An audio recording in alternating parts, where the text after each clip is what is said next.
possa inspirar a todos nós na noite de hoje, que possamos contar com o auxílio da equipe espiritual da casa, nos assistindo, nos amparando em tudo aquilo que nós estivermos necessitados. Na noite de hoje a gente vai falar sobre um tema que é recorrente dentro das casas espíritas, que é o trabalho. É o trabalho na seara espírita, é o trabalho na caridade, o trabalho na divulgação do Evangelho. E em cima de um versículo da carta de Paulo aos Romanos, é que Emmanuel vem nos explicar e explanar melhor o que o apóstolo quis dizer para aquela comunidade cristã que estava ali em Roma. Paulo diz o seguinte: não ambicioneis coisas altas, mas acomodai-vos às humildes. E aqui ele está se referindo às posições de destaque dentro do trabalho, naquela comunidade que estava se formando, aquela igreja, que quer dizer uma comunidade, uma reunião de pessoas com o mesmo propósito. E às vezes a gente, ao ouvir uma frase desse tipo, nós podemos ter duas atitudes diferentes, dois caminhos que às vezes a gente equivocadamente busca seguir. Ou nós realmente achamos que estamos entendendo, e aí a gente quer se colocar naquela falsa atitude de humildade, que nada mais é do que muitas vezes uma desculpa para nos mantermos acomodados, quando a gente assume aquela posição de que quem sou eu para desenvolver esse trabalho?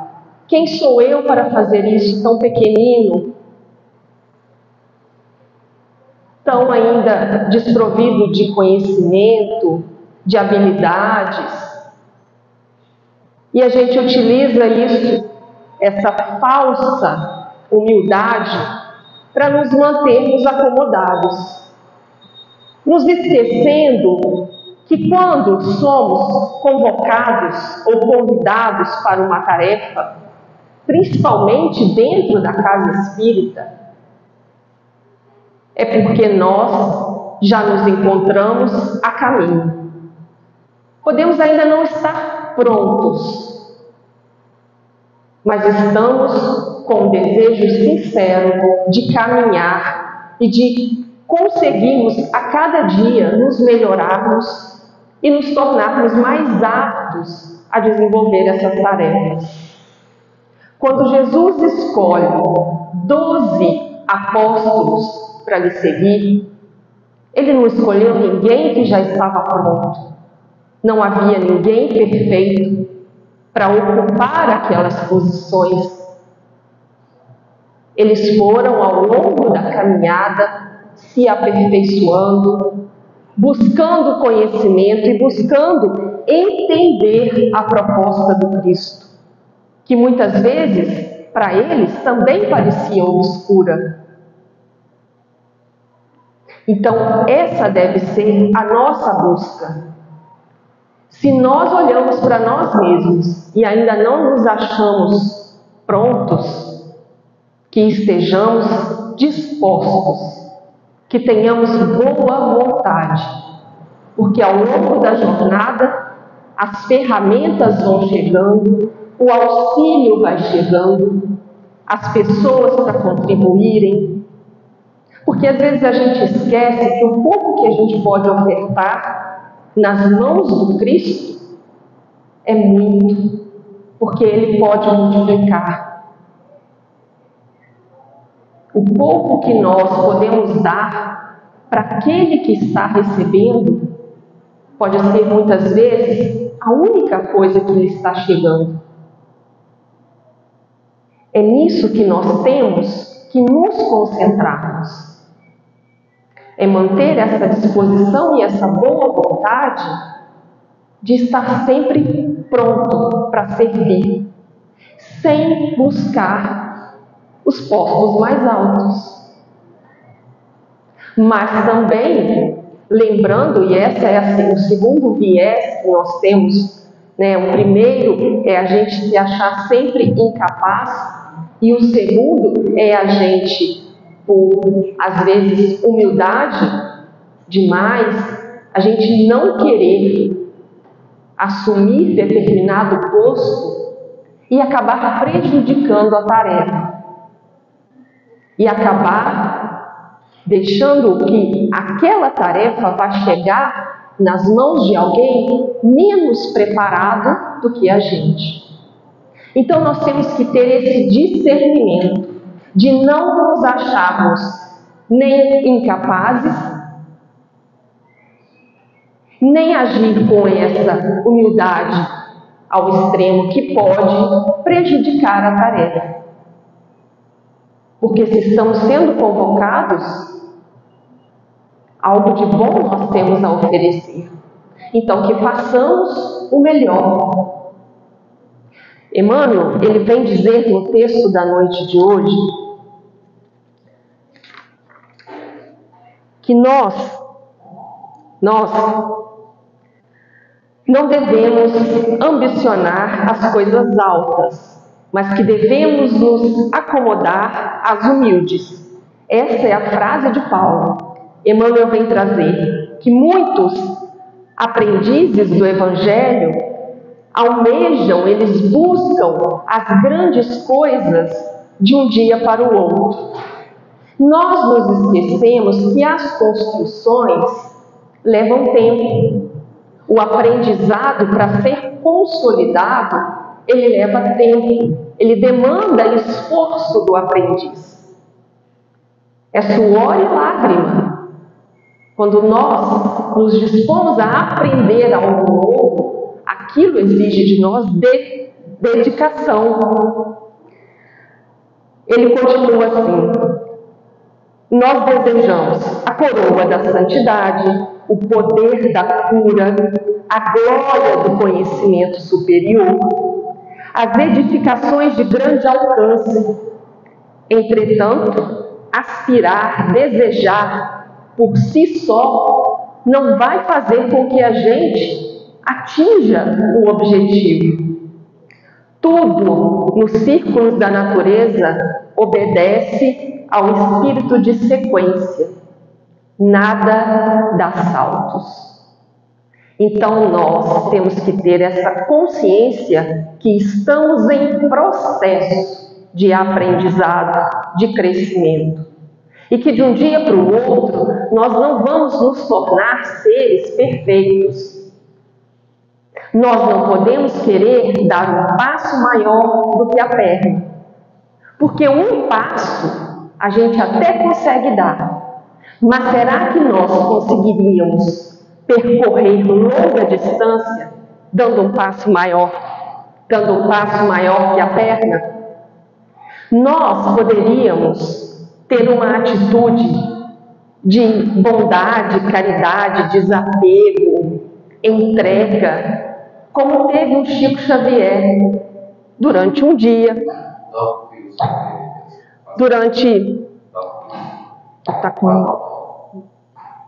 voltou. Nós poderíamos ter essa atitude durante um dia, de dedicar o nosso tempo integralmente ao próximo, de ouvir, de perdoar, de acalentar. 2 dias, 3 dias. Mas por quanto tempo nós conseguiríamos manter essa atitude integral de doação ao próximo? Então não adianta desejarmos estar na posição do outro se nós ainda não somos capazes de fazer o dever de casa na posição em que nós nos encontramos. Porque ou nós vamos nos decepcionar conosco, ou com o espiritismo. E vamos dizer, isso não é para mim. Isso são para espíritos evoluídos, como Chico, eu não dou conta. Então não adianta querermos dar esse passo além do que nós conseguimos. Mas também não devemos permanecer paralisados. A gente sabe que retroagir, a gente não vai retroagir, mas podemos nos manter paralisados.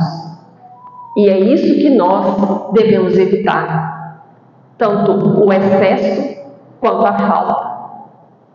Para que no excesso a gente não se veja sobrecarregado e deseje abandonar tudo de uma hora para outra. Emmanuel continua dando vários exemplos da natureza.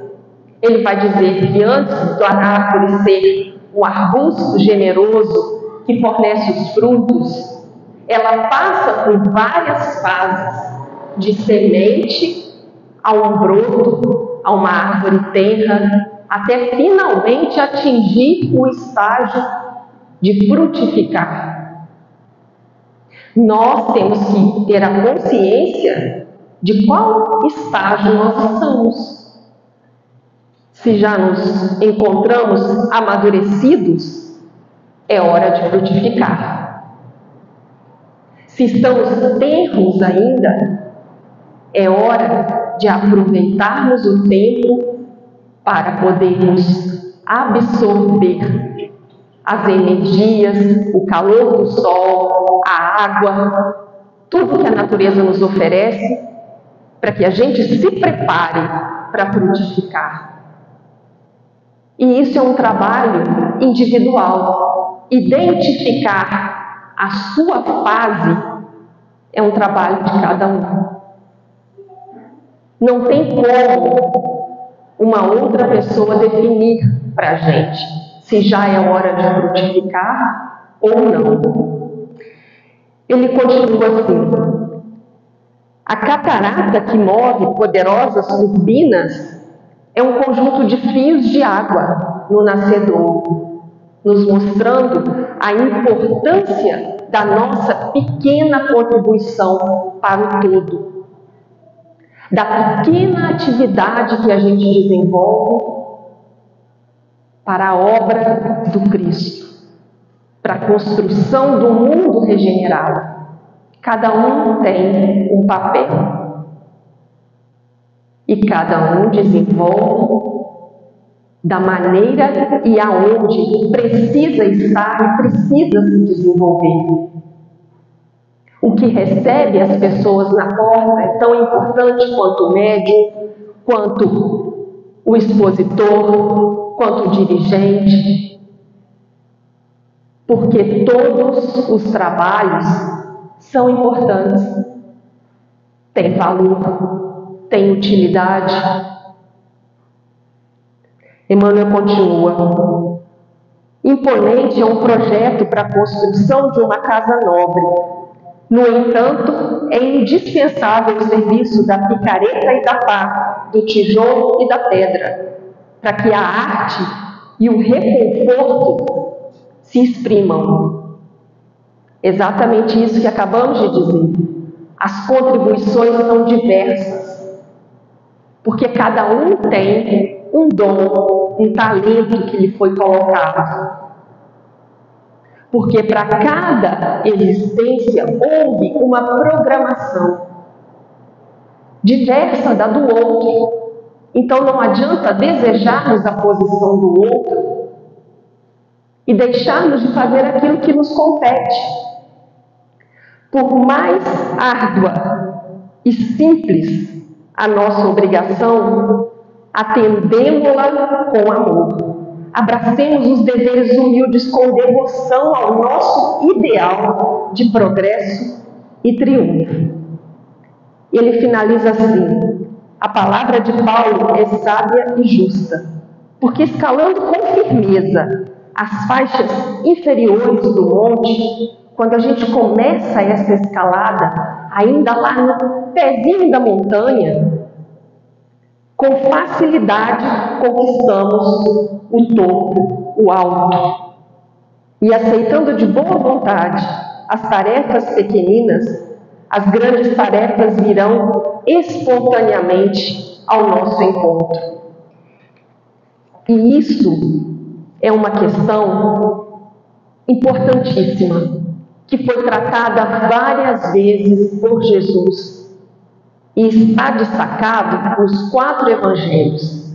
A gente vê, por exemplo, a passagem em que a esposa de Zebedeu, a mãe do apóstolo João e do apóstolo Tiago, chegando para Jesus e pedindo para que ele designasse um de seus filhos para sentar à sua direita e o outro à sua esquerda. Numa atitude natural das mães, às vezes, quererem o melhor para os seus filhos. Que eles ocupem os postos de destaque, enxergando neles um potencial que, às vezes, eles carregam, sim, dentro de si. Mas não é porque tem esse potencial que estão preparados. Porque Jesus lhe devolve com uma pergunta. Ele responde a esse pedido dessa mãe com uma outra pergunta. Ele diz: não sabes o que pedes. Podeis vós ambos beber o cálice que eu vou beber?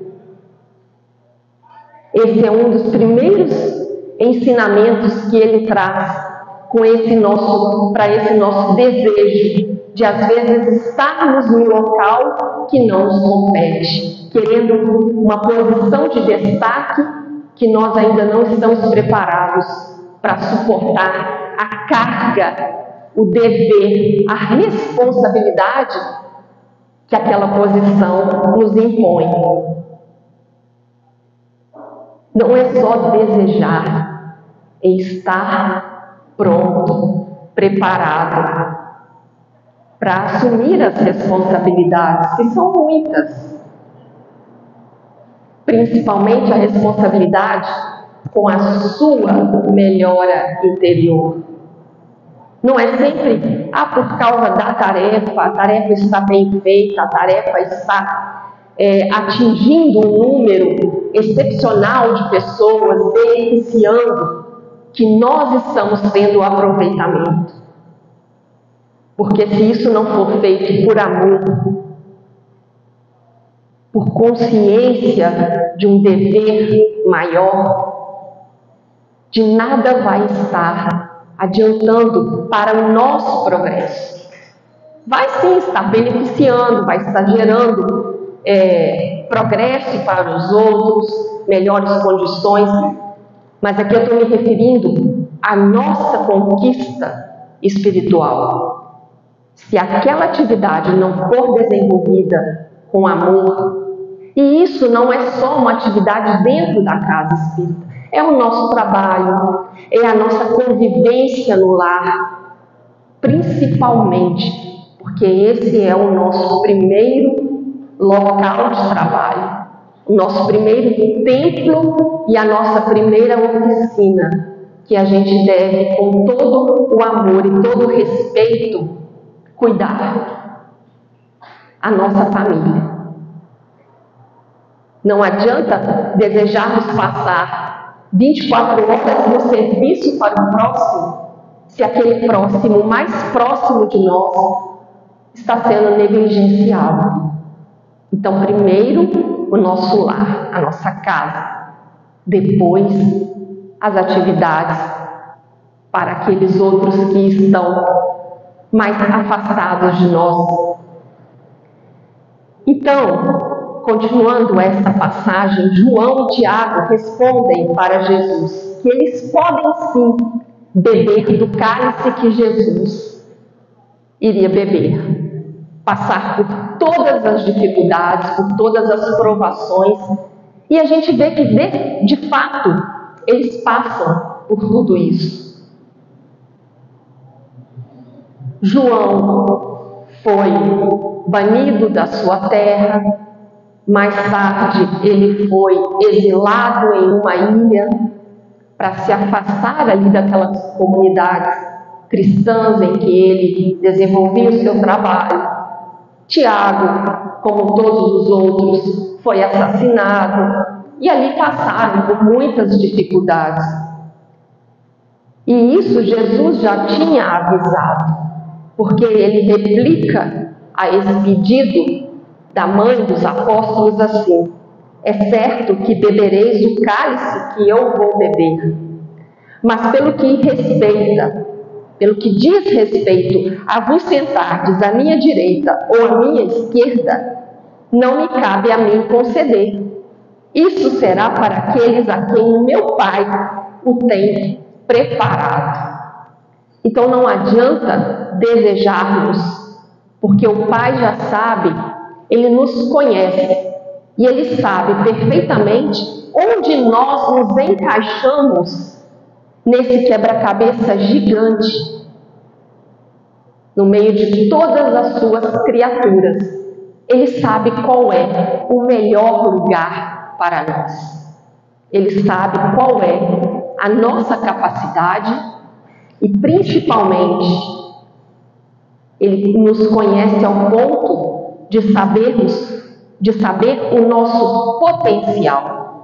Muito antes da gente desenvolver uma habilidade, Ele já sabe que temos aquele potencial. Então todos nós temos um lugarzinho no meio desse quebra-cabeça gigante. E só o Pai sabe definir com exatidão qual é o lugar de cada filho. Porque só Ele nos conhece. Conhece muito mais do que nós mesmos nos conhecemos. Tem uma outra passagem também que diz respeito a esse desejo que muitos temos de assumir essas posições de destaque, que está lá em Mateus, no capítulo 20, que é aquela passagem que Jesus conversa também com os seus apóstolos, para a gente ver como isso era uma questão recorrente no meio deles. Qual que sentaria à esquerda, à direita, qual seria o maior, qual seria o líder, qual o papel de cada um. Jesus sabia das condições humanas de cada um e que isso iria surgir ali em meio àqueles 12 que ele tinha escolhido. Então ele diz: aquele que quiser se tornar o maior, seja o vosso servo. E aquele que quiser ser o primeiro entre vós, seja o vosso escravo. Do mesmo modo que o Filho do Homem não veio para ser servido, mas para servir e dar a vida pela redenção de muitos. Então esse era um tema que estava ali com frequência. Esse desejo de ser maior. Esse desejo de ser mais. E ele vem nos mostrar que é exatamente através do serviço que nós podemos nos tornar os maiores. É exatamente agindo com a humildade de servir, de ofertar aquilo que nós temos, é que nós vamos conseguir alçar os postos mais elevados em termos de evolução espiritual. Porque quando nós chegamos numa cidade espiritual mais adiantada, mais evoluída, que saia aqui dessa proximidade com o planeta, que seja um pouquinho acima, a gente percebe que os cargos de direção, de condução daquela colônia, eles são designados não aquele que faz uma campanha melhor, que apresenta as melhores ideias, que tem mais popularidade. É de acordo com a evolução. Aquele que é mais evoluído, aquele que consegue amar mais, compreender mais, doar mais, trabalhar mais em prol do outro, é o que assume a posição de liderança. Ele é automaticamente alçado a essa posição, porque é aquele que é capaz de unir todos os corações em torno do amor. Logo, ele é elevado a esse posto. É por merecimento que eles são escolhidos. E a gente vê novamente no Evangelho segundo o Espiritismo, naquela explicação sobre as bem-aventuranças, a gente vê a primeira bem-aventurança, quando Jesus fala: bem-aventurados os pobres de espírito. Pobres de espírito são aqueles humildes, aqueles que sabem a posição em que se encontram, aqueles que conhecem onde estão os seus pés. Isso é humildade, é ele saber e sentir que não é nem mais e nem menos, mas é igual, está no mesmo patamar do outro, porque esses é que vão herdar o reino dos céus. Esses é que vão ocupar os locais de paz, de harmonia, de felicidade no mundo espiritual, porque agem com humildade. E às vezes a gente, nessa ansiedade natural do nosso mundo, essa vontade que a gente tem às vezes de crescer, de aprender, de evoluir, querendo tropeçar, né? Até tropeçando mesmo, a fim de caminhar cada vez mais rápido, principalmente quando a gente começa a conhecer melhor a mensagem do Cristo e a gente deseja estar com Ele profundamente. A gente deseja ir recebendo cada vez mais possibilidades de trabalho, de aprendizado. E aqui vai um alerta principalmente para aqueles que estão no trabalho mediúnico. Às vezes a gente deseja, né, o desenvolvimento de todas as faculdades mediúnicas. Eu quero trabalhar, eu quero doar, eu quero ser um médium de psicografia, um psicofonia, eu quero ter vidência, eu quero ter todas as faculdades. Só que aqui a gente tem que pensar se nós já estamos fazendo uso dos benefícios que nós já temos em mãos. Nós já estamos utilizando o recurso ou ele está lá entregue à ferrugem? Ele está ocioso, parado, encostado? Porque antes de nós pedirmos novas concessões, novas oportunidades, novas bênçãos, nós temos que dar conta daquilo que nós já recebemos, do tempo que nós temos, da saúde que nós dispomos, da inteligência, da nossa capacidade, às vezes, maior ou menor, de perceber o mundo espiritual. Primeiro, antes de exigir a nossa herança, nós temos que cumprir com o nosso dever. E aí tem um texto do Emmanuel sobre isso, que é maravilhoso. Ele está num livro chamado Coletânea do Além, no capítulo 64. E esse texto se chama Comungar com Deus. E ele vem explicando qual que é a diferença da fidelidade, de ser fiel a Deus, e de comungar com Deus. E ele vem dizendo que essas duas virtudes, qualidades do ser humano, elas se completam, mas elas são diferentes. Primeiro, nós precisamos desenvolver a fidelidade.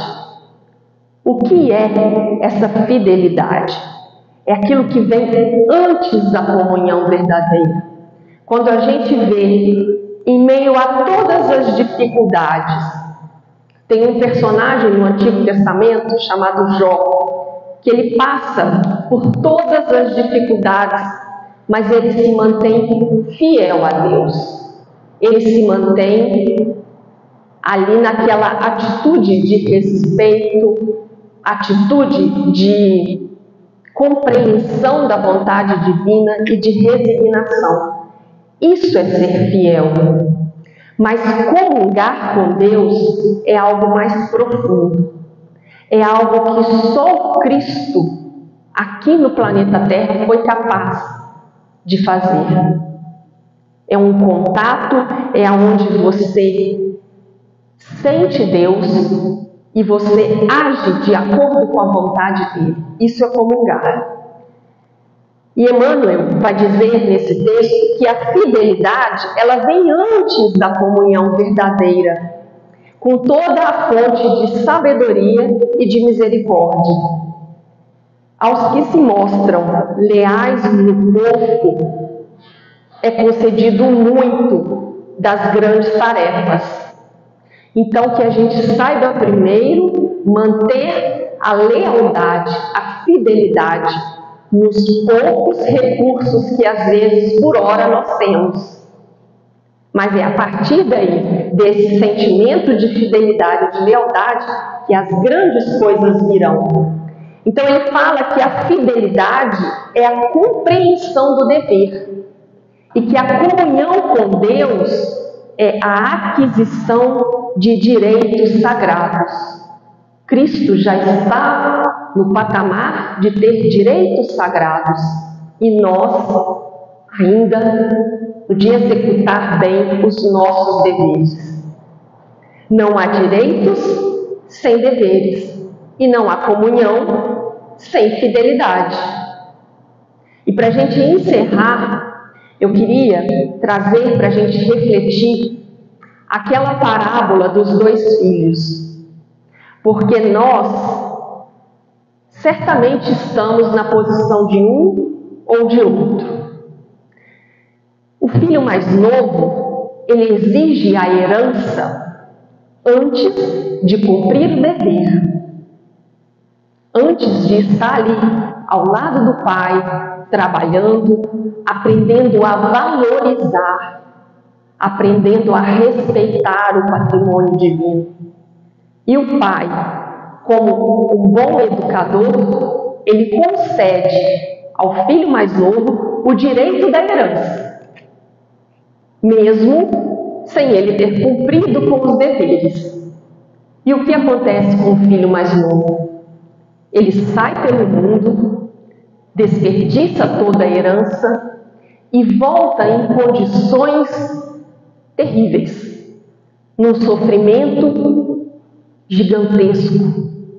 Ele passou por todas as privações, as necessidades que poderia ter passado, até que ele, num movimento de arrependimento, tomando consciência do seu papel, ele volta para os braços do Pai. Então, às vezes, nós pedimos a nossa herança antes da hora. E o que vai acontecer é que nós vamos perder, porque ainda não somos capazes de administrar tanto recurso. Ou então estamos na posição do filho mais velho, que é aquele que está ali ao lado do pai, trabalhando. Mas será que por estar trabalhando e estar sempre ao lado do pai, ele está em condições melhores do que aquele que desperdiçou toda a herança? Não está, porque ele está próximo. Até consegue se manter fiel, mas ele não comunga com o pai. Porque quando o irmão retorna, ele se sente incomodado, indignado, e ele não é capaz de comungar com a felicidade do pai de ver aquele filho retornando para casa. Ele está próximo, mas ele não está junto. Ele é fiel, mas ele não comunga.